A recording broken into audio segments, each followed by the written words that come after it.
क्या आप लोग भूतों में विश्वास करते हैं? नहीं।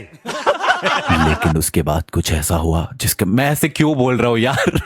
Why am I talking like this? Actually her horror story podcast या फिर वॉइस नरेशन में लोग ऐसे क्यों बोलते हैं? नॉर्मली भी बोला जा सकता है।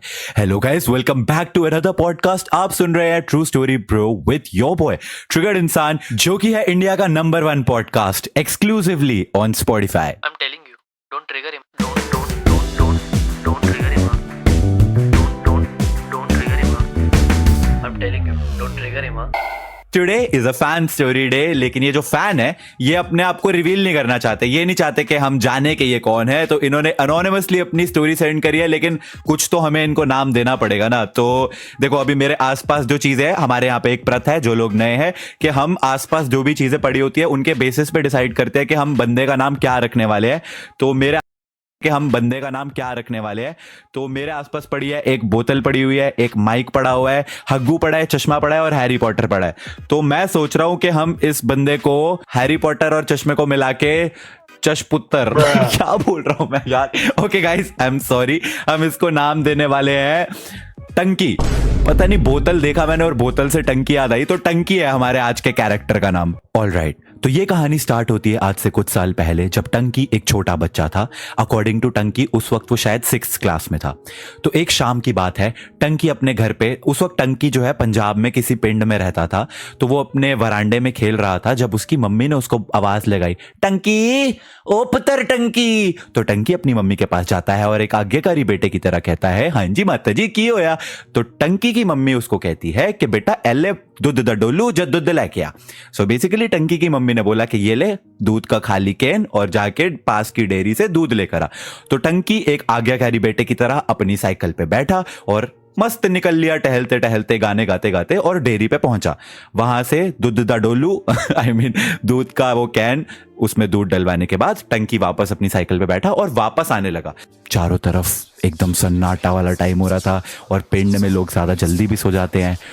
तो जब टंकी साइकिल चला के वापस आ रहा था तो धीरे धीरे रात होने लग रही थी और साए साए एकदम सन्नाटा हर तरफ छाया हुआ था। लेकिन टंकी अपने आप को एंटरटेन रखने के लिए वो बंदा बस गाने गा रहा था। तो टंकी बताता है कि वो गाना कौन सा गा रहा था। वो गाना था, मेरे सपनों की रानी कब आएगी तू, आई रुत मस्तानी कब आएगी तू। तो यही गाना गाते गाते टंकी मस्त अपनी साइकिल पे टहलते टहलते पहिया मारे, कभी राइट कभी लेफ्ट, कभी राइट कभी लेफ्ट, और टंकी निकल रहा है पिंड की तरफ, अपने जा ही रहा है। और अचानक से टंकी की साइकिल खराब हो गई। अब टंकी की थोड़ी सी फटने लगी कि यार साइकिल तो खराब हो गई है और ऐसी जगह पे जहां पे कोई है ही नहीं आसपास। तो टंकी ने जल्दी से अपनी साइकिल की चेन चढ़ाई और टंकी फिर से अपनी साइकिल पे बैठ के वही गाना गाते हुए फिर से निकलने लगा, मेरे सपनों की रानी कब आएगी तू, आई रुत मस्तानी कब आएगी तू। और टंकी ने बस इतना ही बोला था कि एकदम से आवाज आती है, मैं आ गई। टंकी की वहीं पे टट्टी निकल गई, टंकी साइकिल से गिर गया। उसकी सपनों की रानी उसके सामने सफेद साड़ी में, उसकी शक्ल उसको दिख नहीं रही, बस सफेद साड़ी में एक औरत खड़ी हुई है। अपेरेंटली ये टंकी की सपनों की रानी थी। मेरी हंसी निकल रही है यार, this is suppose to be scary, but मैं लाइक सीरियसली, अगर ऐसे गाने गाने से गर्लफ्रेंड या फिर भूत गर्लफ्रेंड भी मिलती हो तो अभी मैं बाहर जा रहा हूं और मैं भी गाने गा रहा हूं। बट अपेरेंटली टंकी की सपनों की रानी उसका गाना सुन के एक्चुअली आ गई उसके सामने, और उसके बाद टंकी भी होश, क्योंकि उसकी इतनी ज्यादा फट गई। टंकी बताता है कि जब उसको होश आया तो वो अपने घर में बस पड़ा हुआ था और उसके आसपास बहुत सारे लोग थे। टंकी को कुछ याद नहीं कि इस पिछली ड्यूरेशन में, पिछले 1-2 घंटे में क्या हुआ। तो टंकी के पेरेंट्स ने उसको बताया कि टंकी अपेरेंटली पोजेस हो गया था एंड वो किसी को भी रिकॉग्नाइज नहीं कर रहा था, बहुत अजीब अजीब सी हरकतें कर रहा था।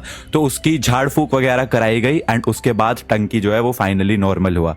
तो टंकी पे शायद कोई साया चिमड़ गया था और इस इंसिडेंट के बाद टंकी के पेरेंट्स ने डिसाइड करा कि वो उस जगह से शिफ्ट कर जाएंगे। तो कुछ टाइम के बाद टंकी की पूरी फैमिली पंजाब के उस पिंड से लुधियाना सिटी में शिफ्ट हो गई।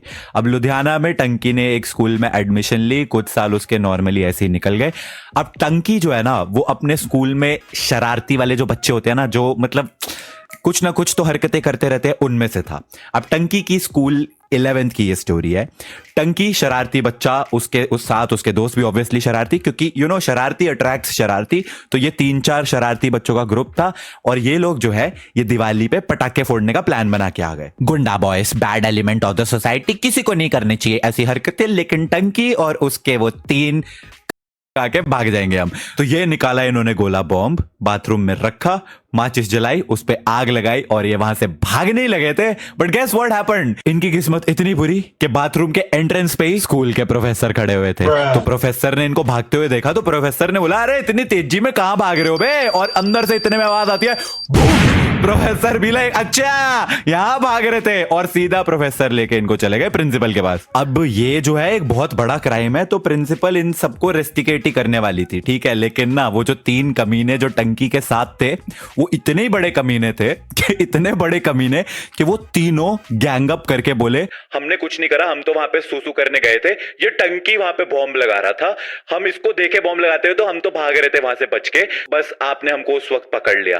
टंकी सदमे में, भाई जो के हो गया, ये 3 तो भाई दोस्त थे मेरे, तीनों के तीनों कमीने पलट गए। तीनों के अगेंस्ट कैसे बोल लेगा टंकी के? एक कोई बोलता तो वो फिर भी बोल सकता था, तीनों मिलके बोल रहे हैं कि भाई इसी ने ही फोड़ा है बॉम्ब। वो अपने आप को डिफेंड भी कैसे करे, क्योंकि वो 3 तो एक साथ हो गए ना, इसको बैक करने के लिए तो कोई था ही नहीं। तो निराश हताश होकर टंकी ने हाथ जोड़ के बोला, सॉरी मैडम, मैंने ही बॉम्ब फोड़ा है, निकाल लो मुझे स्कूल से।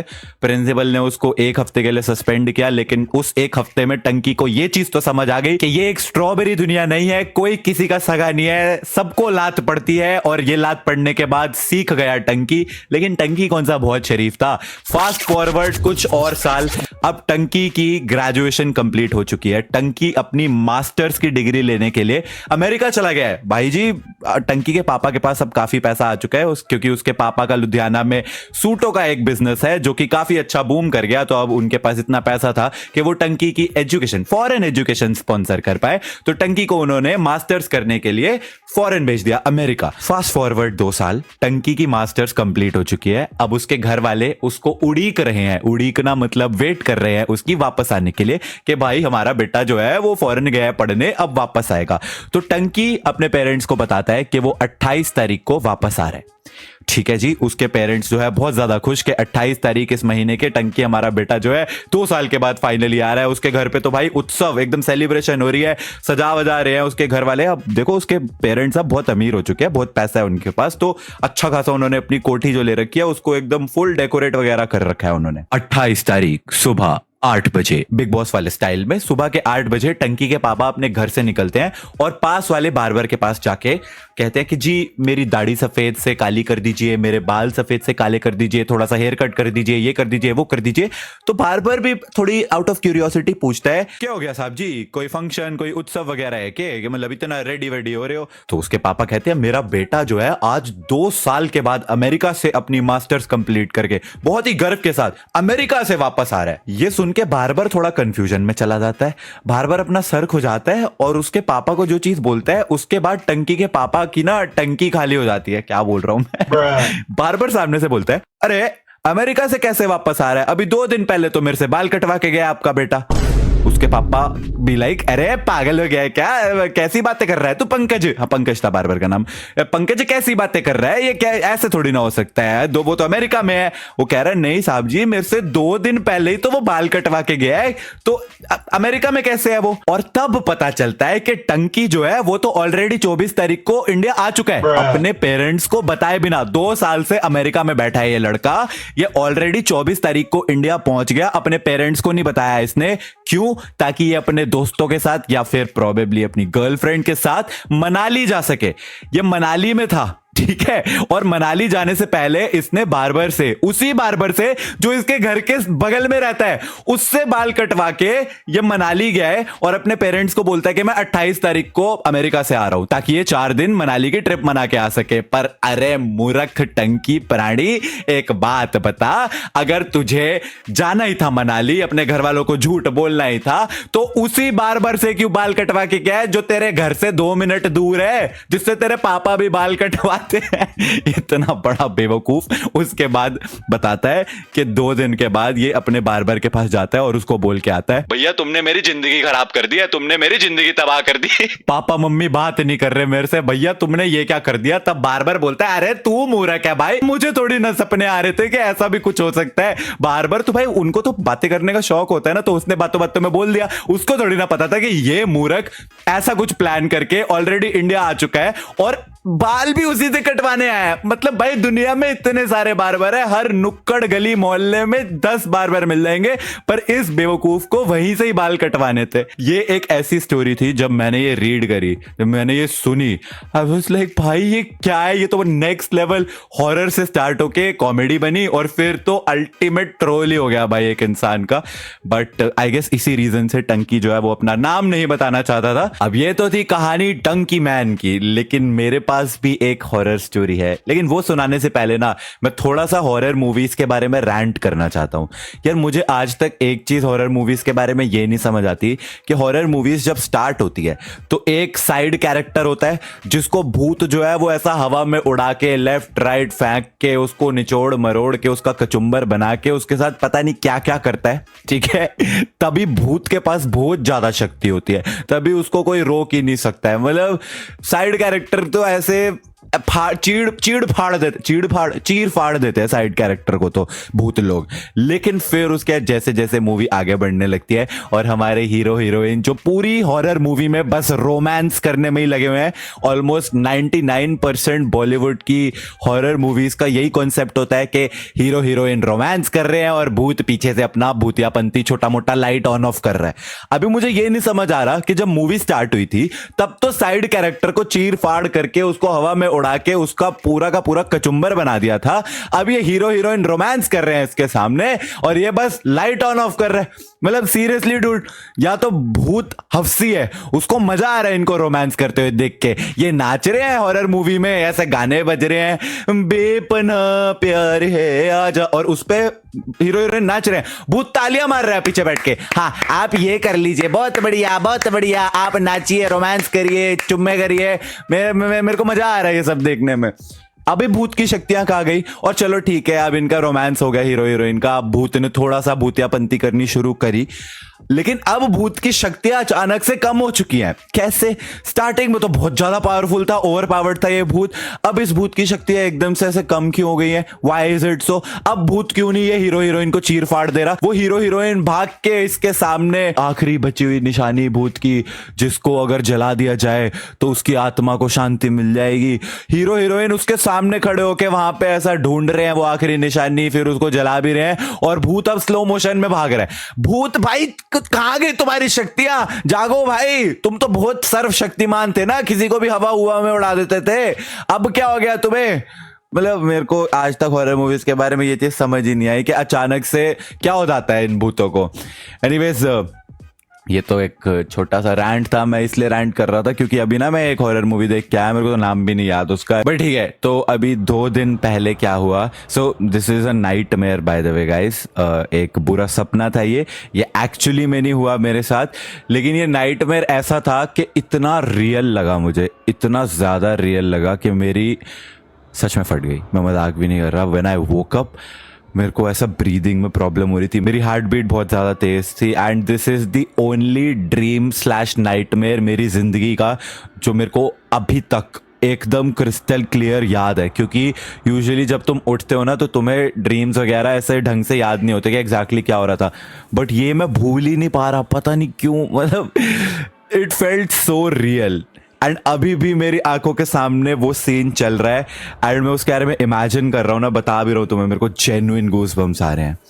ऑलराइट, सो स्टार्ट कुछ ऐसा होता है, ये सीक्वेंस है पूरा, ठीक है, कि मैं एक चर्च में बैठा हुआ हूँ और मेरे साथ मेरी मम्मी बैठी हुई है, और इट फेल्ट लाइक मैं थोड़ा सा छोटा था, और दिस इज़ नॉट आज या मतलब रिसेंट टाइम की नहीं लगी मेरे को ये ड्रीम जो था, ये प्रोबेबली थोड़ा सा पुराने वाले टाइम का है जब मैं थोड़ा छोटा सा था, एंड साथ में मेरी मम्मी बैठी हुई है, एंड चर्च में हमारे बिल्कुल ऑपोजिट कॉर्नर पे सेम एक बच्चा अपनी मम्मी के साथ बैठा हुआ है, ठीक है। एंड मैं मम्मी के साथ वहाँ पे क्यों बैठा हूँ? क्योंकि मैं वेट कर रहा हूँ कि मेरा एग्जॉर्सिज्म होगा, मैं पोजेस्ड हूँ। ओके बोलते हुए भी मेरे को गूज़बम्स आ रहे हैं। मैं पोजेस्ड हूँ, मेरी मम्मी मेरे को ऐसे पकड़ के बैठी हुई हैं कि उनका बेटा जो है उसमें भूत चिमड़ा हुआ है, और मैं ऐसे बस नीचे सर करके रोए जा रहा हूँ। मम्मी से पूछ रहा हूँ, मम्मी मैं ठीक हो जाऊँगा ना? एंड इतने में गेस व्हाट हैपेंस, चर्च के गेट से एंटर्स अ लेडी, येलो कपड़े पहने हुए, सफ़ेद एकदम उसका मुंह और आंखें एकदम वैलेक जैसी, और वो बस सीधा चलते हुए आती है मेरी तरफ देखते हुए चर्च में। एंड वो मेरे पास नहीं आती, वो बस मेरे और मेरी मम्मी के आसपास सेमी सर्कल में घूमना शुरू में। बहुत बुरी बात है, पटाखे फोड़ना या ना फोड़ना तुम्हारी मर्जी है, लेकिन स्कूल में क्यों फोड़ने हैं? आई मीन मर्जी है तुम्हारी मैं कौन होता हूँ बोलने वाला? ये पॉडकास्ट स्पेशली दोस्त back bencher friends of yours जो करते हैं ऐसी हरकतें। एंड पटाखे से याद आया, हमारे अगले स्पॉटिफाई के एपिसोड में आने वाले हैं एक पटाखेदार गेस्ट, जिनकी स्टोरी सुन के आप बस एक ही क्वेश्चन पूछेंगे कि बिजली का बिल किसका ही बाप भरेगा? काफी ज्यादा स्पॉइलर हो गया होगा, आई एम प्रीटी श्योर सबको समझ आ चुका है मैं किसकी बात कर रहा हूं। तो यस, नेक्स्ट वीक का पॉडकास्ट काफी इंटरेस्टिंग और एंटरटेनिंग होने वाला है। एंड उसके लिए एक काम कर लेना, नोटिफिकेशन वाले बेल आइकन को दबा देना, ताकि अगले वेडनेसडे को जब वो वाला एपिसोड आए तो तुम्हें नोटिफिकेशन मिल जाए of true story bro with triggered Insaan, India's number 1 podcast by the way. Thanks to you guys of course वो नंबर 1 पोजीशन पर हमको लेकर जाने के लिए। I will see you guys in the next episode. Till then, thanks for listening.